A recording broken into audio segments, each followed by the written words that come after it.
자, 이제 탄사와 고사를 소개시켜 드려야 되겠는데요. 탄사와 고사 어렵게 생각할 필요 없습니다. 흔히 이제 우리가 판소리 아시잖아요, 그죠? 그런 느낌이라고 보시면 돼요. 음. 당송의 강창으로부터 발전한 민간 연애라고 어, 생각하시면 되겠는데, 특히 명청대의 탄사하고 고사가 민간에서 크게 유행을 했습니다. 이 대본이 통속 소설 같은 그런 느낌이에요. 조금은 다릅니다.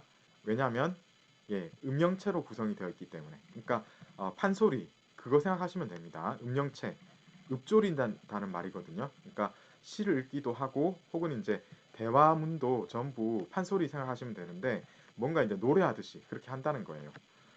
이 탄사하고 고사가 조금은 다른 게 탄사는 남방에서 유행했습니다. 고사는 북방에서 유행했죠.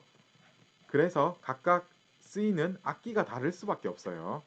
탄사는 남방에서 유행했기 때문에 강창하는 사람이 주로 비파, 사면, 사면은 여기에도 나와요. 예, 고사에도 나와요. 그런데 비파, 예, 탄사에는 주된 악기가 비파라는 걸 꼭 알아두셔야 되겠어요. 명대에는 뭐 이런 작품이 유명했습니다. 그런데 청대에는요 걸륭 이전에는 작품이 거의 없었습니다. 주로 이제 걸륭 이후에 어, 탄사 작품이 나왔고요. 반면에 이제 고사는 역시 이제 북방에서 유행을 했는데 반주 악기로 사면은 공통되지만은 역시 이제 북쪽이다 보니까 북 이런 악기가 유행을 하죠. 그 외로 이제 판도 같이 이제 뭔가 이제 곁들여지는 뭐 조금 이제 거친 느낌의 악기가 아무래도 이제 나오는 거예요. 예, 북방이다 보니까요. 명대에 이런 작품 등이 있었다고 합니다. 구체적인 작품은 여러분들이 굳이 이제 살펴보실 필요는 없고요. 문학적인 특징을 한번 봐야 되겠는데요. 이 창, 백 무엇입니까? 창은 노래하는 거, 백은 대화하는 거. 이게 모두 통속적이고 평이한 표현, 그러니까 구어체 위주로 되었지만은 그 특색이 뭐라고요? 음영체. 그러니까 구어체이긴 해도 뭔가 이제 노래하듯이 읊조리듯이 그렇게 되어 있다는 거죠. 그리고 여러분 판소리 보시면 아시지만은 긴 이야기를 한 사람이 얘기해야 되잖아요. 따라서 그럼 좀 너무 지루한데 여러분 길면 길어봤자 얼마나 길어서 좀 이따가 만나보게 될 겁니다. 얼마나 긴지. 판소리 여러분 아시죠? 예, 그거 길게 끝까지 다 하려면 완창하려면 몇 시간 걸리잖아요. 예, 그런 거 생각하면 되는데 실제로 오리지널에 해당하는 이 탄사와 고사는 어마무시하게 깁니다. 조금 이따 그걸 보여드릴게요. 그래서 이 너무나 이제 길기 때문에 지루함을 막기 위해 가지고 구성에 변화와 곡절이 아주 이제 많은 특성이 있습니다. 실제로 이 탄사의 특징을 이제 봐야 되겠는데요. 주로 크게는 이 두 개로 나눠서 이제 봐야 됩니다. 우선 구금 그리고 토음이 있습니다. 구금은 표준어로 되어 있는 그런 이제 장르라고 봐야 되겠고요. 토음은 무엇입니까? 예, 그 고장 언어를 썼다는 거죠. 방언으로 되어 있다는 겁니다. 주로 이 탄사 같은 경우에는 규모가 큰 장편 작품이 많습니다. 그래서 한 작품이 워낙 규모가 커가지고 1개월 혹은 긴 경우에는 6개월까지 소요가 됩니다. 어마어마하죠. 이렇게 길다 보니까 이걸 한 사람이 계속 불러야 되는 거잖아요, 여러분. 이런 경우라면은 너무 지루할 수 있어요. 그래서 구성에 곡절에 변화를 많이 줄 수밖에 없는 그런 속사정이 있었다라고 보시면 되겠고요.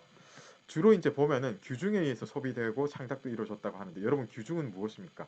규방 그러니까 여인들에 의해서 이게 이제 창작 어떤 창작의 어떤 발판이 마련되고 그 소비가 되는 것도 다 이제 여인들에 의해서 이루어졌다는 것을 여러분들이 그 특징으로 알아두셔야 되겠고요.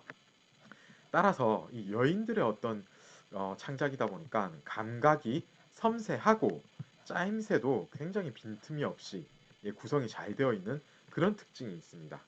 탄사였습니다. 이제 고사를 좀 말씀을 드려야 되겠는데요. 고사는요, 이게 이제 북방의 어떤 거친 느낌의 그런 이야기입니다. 따라서 전쟁과 국가의 흥망에 관련된 이런 이야기가 많습니다.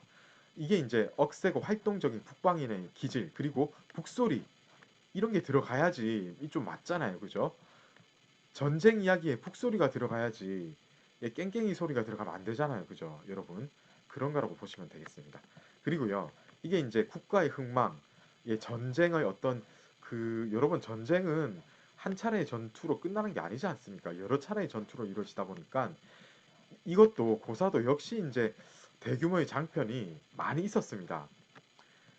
특히 이제 청대 중엽 이후로는 이게 이제 너무 길다가 보니까 이 완창이 쉽지가 않아요. 따라서 가장 재미있는 부분만 골라서 예, 강창하는 그런 적창이 또 유행을 했다고 합니다.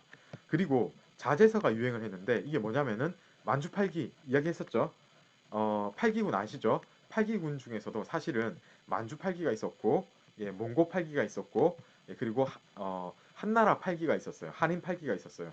그 중에서도 이제 만주팔기 하면 가장 이제 그 귀족 어떤 그 계급층이라고 봐야 되겠는데 그 귀족 자제들의 고사가 아주 크게 유행을 했습니다. 이게 이제 만주팔기 이야기다 보니까 한인들의 고사하고는 다를 수밖에 없었죠. 자, 이렇게 해서 여러분 예, 판소리하고 비슷한 장르인 탄사와 고사에 대한 공부를 마치도록 하겠습니다. 여러분 한 학기 동안 수고 많으셨습니다. 이제 여러분 남아있는 게 많지가 않아요. 그죠? 2차 글쓰기 끝내고 그러고 난 뒤에 예, 다다음 주 목요일에 기말고사 보고 그리고 2차 영상 발표 영상 제출하면 완전히 이제 모든 과정이 끝나게 되겠습니다. 여러분 정말 수고하셨습니다. 과정은 끝났는데요. 기말고사 중에서 특히 이제 긴 서술형 작성 방식에 대한 안내는 제가 이제 금일간에 한 2, 3일 안에 다시 한번 짤막하게나마 동영상 강의로 만들어서 예, 조금 안내를 드리도록 하겠습니다. 아주 많은 학생들이 예, 이미 이제 익숙하리라고 보는데 그래도 제가 이제 부차적인 동영상으로 조금이라도 설명을 더 드리면은 어떻게 이제 여러분들이 어, 긴 서술형 구성하는지 그리고 2차 글쓰기는 끝났지만은 어, 동영상 강의를 만들 때, 동영상 발표를 만들 때 주안점을 어디다 둬야 될지에 대한 힌트가 될 수도 있을 것 같아서 예, 아마 다음 주 월요일 정도 될 것 같아요. 예, 올려드릴 테니까 참고하시길 바랍니다. 예, 감사합니다, 여러분.